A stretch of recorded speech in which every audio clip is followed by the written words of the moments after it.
नाम जपत मंगल दिशि दशम। किसी भी भाव से, किसी भी ब्याज से लिया, लेकिन उसका मंगल होने लगा, धीरे धीरे पाप नष्ट होने लगे। मृत्यु का समय आया, जब मौत का समय निकट आया तो यमदूत उसे दिखाई पड़े, भयानक उनका रूप। यमदूतों को देख के घबरा गया, बेटे को बुलाया, नारायण नारायण। जैसे ही नाम लिया तो विष्णुदूत पहुंच गए। अब दोनों में झगड़ा, विष्णुदूत कहे हम नहीं ले जाने देंगे, यमदूत बोले हम ले जाएंगे। आखिरकार यमदूतों को हारना पड़ा। विष्णुदूतों ने कहा भाई अंतिम समय में भगवान नाम, कोटि कोटि मुनि यतन कराई, अंत राम कही आवत नाही। और ये भले ही पापी है पर मरते मरते नाम तो भगवान का लिया। बोले प्रभु नाम तो भगवान का लिया, पर बुला तो अपने बेटे को रहा था। बोले बेटे का नाम नारायण कितने साल पहले होगा, 10 साल पहले, 20 साल पहले, लेकिन भगवान नारायण का नाम तो उनका सदा से है। बेटे का नाम तो 20 साल पहले नारायण होगा, लेकिन नारायण नाम है तो भगवान का ही। छोड़ के जाना पड़ा।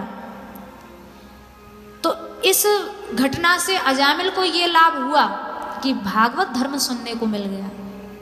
फिर जब होश में आया है, बहुत पछताया है, बताओ मेरा जीवन कहाँ से क्या हो गया। हरिद्वार में जाके भजन किया है और ठाकुर जी को प्राप्त किया है। तो म्रियमाणो हरेर नाम ग्रणन पुत्रोपचारितम, मरते मरते बेटे के बहाने नारायण नाम लेने से भी जब उद्धार हो गया, फिर किम पुनः श्रद्धया गृणन, जो श्रद्धा पूर्वक नाम लें उनके उद्धार में कैसी शंका है। अरे नाम किसी भी भाव से कैसे भी ले लिया जाए। एक बड़े धर्मात्मा ब्राह्मण थे, भक्तमाल जी में दृष्टांत मिलता है, बड़े धर्मात्मा। 4 बेटे थे, सबसे छोटा बेटा जो था बड़ा नालायक, एकदम विमुख था, कभी भूल के भी भगवान का नाम नहीं लेता। बाकी सब परिवार बड़ा भक्त था, नाम सेवी था, संत सेवी था, भगवत भागवत सेवी था। तो पिता बड़े परेशान कि ये कितना कैसा कुपुत्र पैदा हुआ है, कभी भगवान नाम मुंह से नहीं लेता। तो लोगों ने क्या किया, उनकी एक बहन थी जिसका नाम था लीला, उसका विवाह किया ऐसे व्यक्ति के साथ जिसका नाम था राम गोपाल। तो बोले चलो अपने जीजा को ही बुलाएगा तो कम से कम नाम लेगा, ठाकुर जी का इस बहाने नाम निकलेगा। पर वो भी अपना ऐसा पक्का था, ऐसा दृढ़ उसने निश्चय कर लिया था कि अगर बुलाना होता तो कहता लीला के पति भोजन कर लो, लीला के पति खा लो, लीला के पति सो जाओ, पर नाम नहीं लेता मुंह से। एक दिन गांव में अखंड संकीर्तन हुआ, संत लोग पधारे कीर्तन करने। वो जो धर्मात्मा ब्राह्मण थे बड़े चरणों में गिरे संतों के, महाराज एक को पुत्र कहाँ से पैदा हो गया है, कभी भूल के भी नाम नहीं लेता है। तो संतों ने क्या किया, बोले तुम लोग घर में अखंड हरिनाम संकीर्तन करो, जैसे तैसे कान में तो पड़ेगा। तो उस दुष्ट ने क्या किया, घर में ही रहना छोड़ दिया, कहीं से कान घुस में नाम घुस ना जाए कान में। तो एक बड़े हृष्ट पुष्ट संत थे, वो बोले तुम चिंता मत करो, आज मैं इसका इलाज करूंगा। उसे एक कमरे में बंद कर दिया और उसका गला पकड़ लिया। बोले बोल हरि बोल, मना करता रहा, नहीं बोलूंगा नहीं बोलूंगा, बोल हरि बोल, अभी मारता हूं नहीं तो। एकदम गला उसका दबा दिया जोर से। तो आखिर में बोला नहीं बोलूंगा हरि बोल। तो संतों ने छोड़ दिया, बोले बस हमारा काम हो गया, तुमने तो भैया बोल ही दिया बेटा, अब तूने तो नाम ले ही लिया है, पर अब देख मैं भी कहता हूं जीवन में दोबारा नाम मत लेना, पर इतना याद रखना कि जब मर के जाए तो धर्मराज से पूछना कि मैंने एक नाम जो लिया है उसका क्या मूल्य है, क्या प्रभाव है। तो संत ने ऐसी दवाई उसको बता दी, अब तो जरा सा सिर में दर्द हो तो भी सोचे कि मरूंगा। ठाकुर जी का नाम उसे याद रहने लगा, लेता नहीं था, सुनता भी नहीं था, पर मरने के बाद मुझे पूछना है कि एक नाम की क्या महिमा, इसलिए उसे सदैव नाम याद रहता। अब तो जरा सा भी सिर में दर्द हो तो डर जाए कहीं मर ना जाऊं, मुझे वो प्रश्न पूछना है एक नाम की क्या महिमा है। जरा से चक्कर आए तो फिर नाम याद आ जाए, मुझे पूछना है मरने के बाद एक नाम की क्या महिमा है। तो इस बहाने उसे सदैव नाम की याद रहने लगी। और नाम का तो स्मरण भी स्मरणादपि क्वचित, अभी अभी हम लोगों ने सुना है, याद भी कर ली जाए तो उसी में कल्याण है। तो जब मरने के बाद गया, धर्मराज के सन्मुख खड़ा हुआ, तो उसने जाते जाते पूछा महाराज कर्मों का हिसाब किताब बाद में करना, पहले ये बताओ कि मैंने एक भगवान का नाम जो जबरदस्ती लिया है उसकी क्या महिमा है। धर्मराज बोले भाई हमें कर्मों का हिसाब करते करते तो जन्म बीत गए, पर कभी ये नहीं सोचा कि एक नाम की क्या महिमा है, ये तो हमें भी नहीं पता।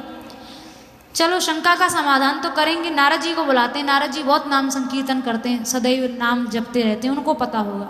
नारद जी के पास गए, नारद जी ने कहा भाई नाम तो मैं भी सदा लेता हूँ, पर एक नाम की क्या महिमा ये तो मुझे भी नहीं पता। बोले सब ब्रह्मा जी के पास चलो, उन्होंने भी हाथ खड़े कर दिए, हमें भी नहीं पता। शंकर जी के पास, तो शंकर जी ने भी मना कर दिया। अब तो सब बोले भैया भगवान से ही जाके पूछा जाए। तो वो जो व्यक्ति था वो बोला कि देखो अब तो मैं थक गया हूँ, मैं तो चलूँगा नहीं, पालकी मंगाओ, तुम्हारी गर्ज है, मैंने प्रश्न किया तुम उत्तर दोगे, पालकी मंगाओ और मुझे बैठा के लेके चलो। जब ब्रह्मलोक शिवलोक कहाँ कहाँ घुमा दिया। तो पालकी मंगाई और पालकी में एक कहार तो ब्रह्मा जी बने, एक नारद जी बने, एक शंकर जी बने और एक धर्मराज बने। अब उसको पालकी में ढोके ले गए सीधे वैकुंठ धाम भगवान के पास।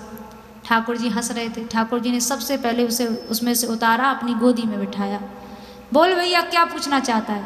बोले मैं ये पूछना चाहता हूँ कि आपके एक नाम लेने की, चाहे वो किसी भी भाव से जबरदस्ती लिया है, उसकी क्या महिमा है?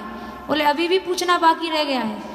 ब्रह्मा शंकर नारद धर्मराज तेरी पालकी ढो रहे हैं, तू सीधा मेरी गोदी में आकर बैठ गया है, अभी भी पूछना बाकी है कि एक नाम की महिमा क्या है? बोले यही तो नाम की महिमा है, तो सीधा मेरी गोदी में आकर बैठ गया, सृष्टि के सबसे बड़े देवता तेरी पालकी ढो रहे हैं, अब और क्या चाहिए? तो जबरदस्ती नाम लिया गया था और उसका सदैव स्मरण रहा, तो प्रभाव ये रहा कि साक्षात भगवत चरण शरण की प्राप्ति हो गई, ठाकुर जी के धाम में पहुंच गया। तो वही बात कह रहे हैं यहाँ सुखदेव जी, किम पुनः श्रद्धया गृणन, जब जबरदस्ती नाम लेने से इतना हो सकता है तो जो श्रद्धा पूर्वक लेंगे उनका क्या होगा, ये तो कहा नहीं जा सकता। उन्हें ठाकुर जी की कितनी प्रियता मिलेगी, क्या प्रेम प्राप्त होगा। इसलिए सदैव ठाकुर जी का नाम लेते रहो, ये भवसागर की औषधि है। सदैव प्रसन्न चित्त से ठाकुर जी का नाम लेते रहना चाहिए। प्रेम मुदित मन से कहो राम राम राम, श्री राम राम राम, श्री राम राम राम। प्रेम मुदित मन से कहो राम राम राम, राम राम राम,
तो निरंतर नाम संकीर्तन जिह्वा पर विराजमान रहे।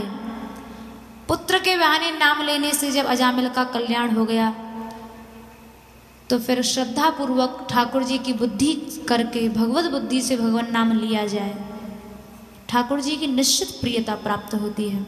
अजामिल उपाख्यान के साथ आज यहीं हम लोग कथा को विश्राम देंगे। आगे की कथा कल होगी। कल के कथा प्रसंग में वामन भगवान का अवतार, राम जन्मोत्सव और कृष्ण जन्मोत्सव होगा। कल अवतार दिवस है, ठाकुर जी के अवतारों का हम लोग जन्मोत्सव मनाएंगे। तो समय से आप लोग पधारें और ठाकुर जी के पवित्र और आनंदमयी लीला कथा का रसपान करें। समय तो आज ज़्यादा हो गया है, तो ठीक है, रसिया सुनना है तो एक रसिया होगा, फिर आरती होगी।